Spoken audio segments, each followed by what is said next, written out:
This is Moorlander coming to you today with another top-down video. You don't get to see my face as much, but I don't think necessarily that's a bad thing.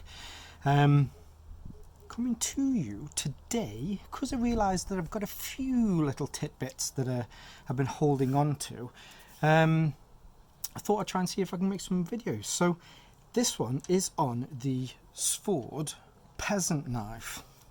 Now hopefully, if you look up there, you'll have seen my review, or my thoughts on when I tested out the Svord Peasant Mini. And I thought it would only do that knife justice if I got the larger version. Now, these are a peasant knife made by the company called Svord out of New Zealand.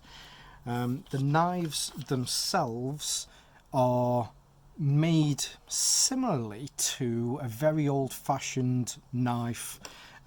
These knives themselves are one of the oldest types of knives that you'll find around, that are as simple can be. You have a blade with an exposed tang. Here is the handle. The handle itself is held together with two screws which screw into each other on either side, and then the knife itself slides into the handle, or when you're opening the tang of the knife slides into the handle at the back. Now on the inside there's also a small piece of metal to stop it from going all the way around. It's a friction folder, so perfectly legal. At least this one is perfectly legal. The smaller version is legal in the UK because it doesn't have anything that will stop the knife from opening, whereas with a friction folder, because you hold it there, it does a little bit lock it into place. But strictly speaking, in the eyes of the law, because you can do that without anything from stopping that from closing or opening the opposite way around, a friction folder here in the UK, they're perfectly legal as long as the blade itself isn't longer than 3 inches or 7.5 centimeters. The construction of it, okay, the blade itself, this is, if you look on the website, okay, so it says that this is a 3-inch blade, which I think if you were to take a knife and take it from there to there, then yes, it is a 3-inch blade.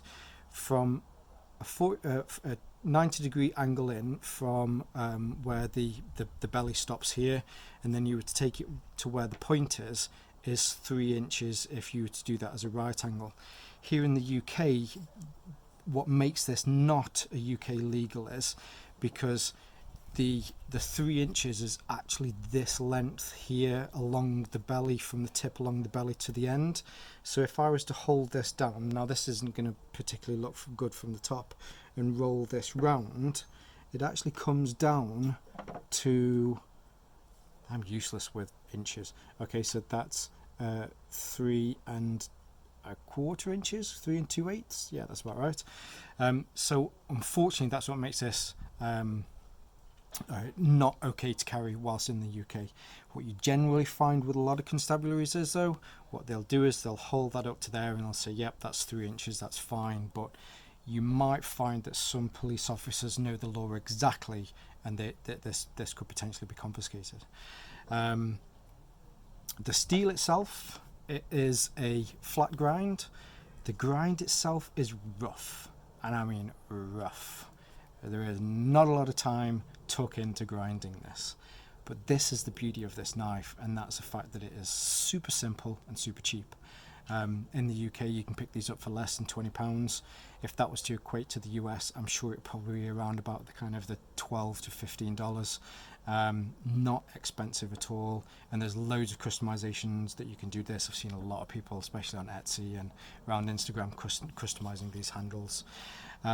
So the steel itself is 15N20 steel, sometimes known as L6 steel, which is a very low alloy carbon steel. It's predominantly used, especially around Scandinavia, which are believe, and I'm sure someone will correct me if I'm wrong on this, which is where it gets the name from with Svord, because it's from that kind of Swedish steel. Swedish? Is it Swedish? It's from Scandinavia, around that area. Apologies for anybody here from Denmark or Finland or Sweden or Norway if I've offended somebody there. So super strong. It was originally designed for things like saw blades and very sharp, very strong cutting tools, which is why it's perfect for a knife steel.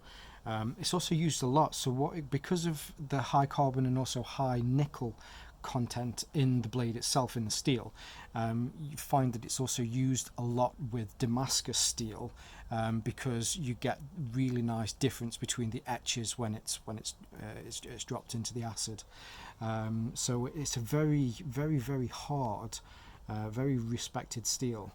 As far as keeping an edge is concerned, now I've not done anything to this purposely since I bought it, so that you can get an idea of what the edge is like from straight out the box. The edge is okay. As far as cutting is concerned, no. I must be able to. No. Okay, let's try again. It's not particularly sharp, given that my cutting skills aren't the best with paper. But what you can do, and what I have done with this is, even if you were to take this and just strop it quite a dozen times on each side and then test it again, strop it a dozen times on each and then test it again, you can get this to a very, very, very razor sharp finish. It really is good, and what you'll find is that the edge retention on it is brilliant. It'll last for months before, unless of course you're doing some heavy duty cutting with it that you'll need to resharpen it. So lengthwise, with the blade completely out, it's just over 8 inches or about 21 centimeters. With the blade in, just the handle is 13 centimeters or just over 5 inches. But what you do have to take into account with these knives is the fact that this tang is exposed, so whenever you're putting it into your pocket, it's going to be just over 7 inches or 17 centimeters. Now, as a whole, I do love this knife. I like a drop point. I am a big fan of a drop point or a spear point. I suppose now that is a drop point. I like it a lot. Not as much though as I like this knife, and there's a couple of reasons for that. One, which is a massive unfortunate, is the fact that here in the UK I can't carry this on a day-to-day basis. If I'm stopped by the police that know exactly, you need to take the cutting edge rather than from there up, then yes, this will be confiscated. If depending on the police officer, if I'm using it and I'm not supposed to be using it in the area, then they might take it from me. But if I'm, I look responsible, then I'll probably just get a warning. So that's the first downside, is the fact that you just can't carry it here in the UK. The second one is, it seems daft that I love the Mini so much. It's just big, not big. I've seen bigger knives than this. You could go out and buy yourself a Mora knife, and it's a lot bigger than this. You've got a longer blade to it, but it just feels large because the length of the handle or the scales is a lot longer, and then you've got that extended tang at the end. So you do find that when you have this in your pocket, you just notice that it's in there. For a blade that you can keep in a kit bag, it's brilliant because you can wail on this blade and it will always be there to make sure that you've got something to cut. Whereas the small mini version, when you look at other UK knives that are legal to carry in the UK, like the Pioneer, this one isn't legal to carry in the UK because of the locking function on it, but just for size comparisons, that's the I need to check on it. That's the Opinel number 6, or you've got the Boca Wasabi. when you're comparing them to a much larger knife than like this, you're getting nearly an extra 2 inches on the end. Even with the Pioneer, you're getting it's nearly double the length of the Pioneer. So it's definitely something that you need to consider. If you live outside the UK and you're allowed to carry larger knives, then you are not going to have any issues with this. But yeah, all in all, it's another cracking knife, and the fact that this is a $12 to $15 knife, or here in the UK it's less than £20, it really is a great knife, and it's a great companion to have in your pocket or as part of your EDC. Boom, done, finished, another one. Is there anything that I'd change about it? Yeah, there probably is. There's a few little bits, you know, the grind. It's a peasant knife. It's meant to look like it's been made by a peasant. But it's just the little bits, like I've had to grind this down with my Dremel. Some of the plastic inside the scales was pretty sharp, and it was stopping it from going in, so you know I had to smooth that out a bit. What I'd probably do as well is, and which is something that I might do myself, is just take this edge off. It's not sharp, you know, you could probably use it in self-defense if you needed to, but I definitely wouldn't advise it.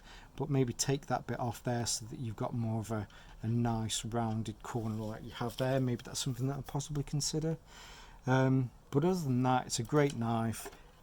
Personally, I'd much prefer the Mini, but that doesn't take anything away from the fact that for the price you really can't beat this knife. It's great.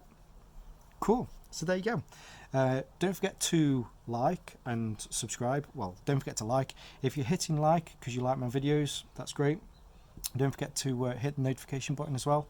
I don't know why YouTube don't have it as just one button, but hey ho. Don't forget to subscribe if you do like my videos. That's great, and the more subscribers the merrier. It just shows me that people, you know, want to see more videos.